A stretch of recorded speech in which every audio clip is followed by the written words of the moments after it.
Cih,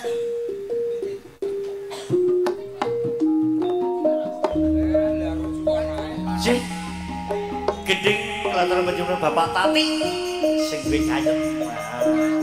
Pati ya, tak tambahin teh. Kapunten nggih. Ya tempat penjumlah Pak Ati sing duwe kayem man mendengar. Tenan.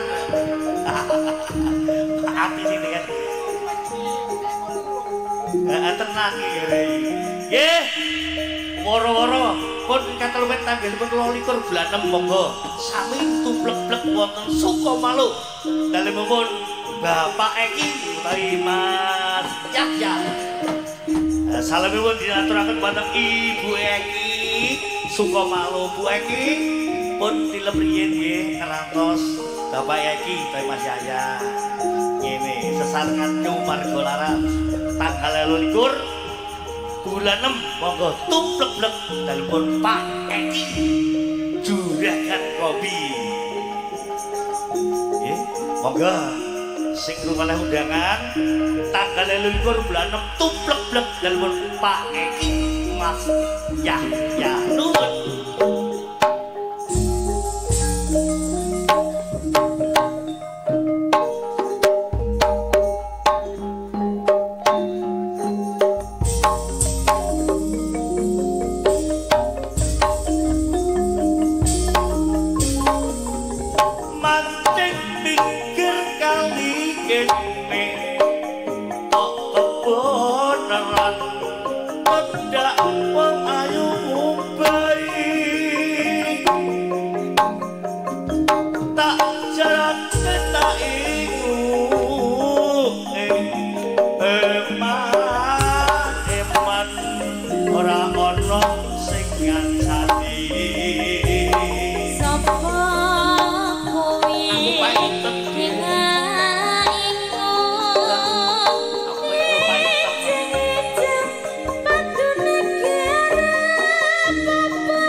pangkat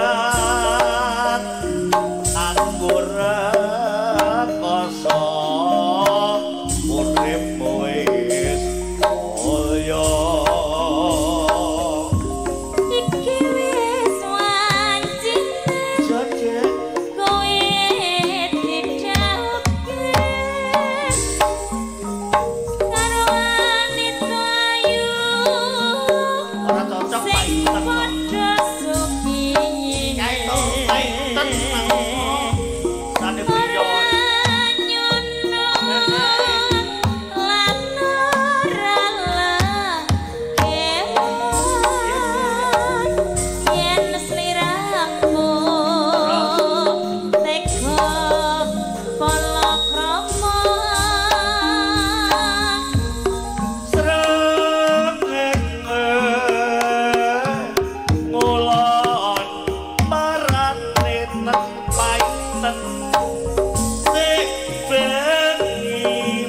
Yaya rembulan jenenge kaya ngene Mas Yahya rasane wong ora duwe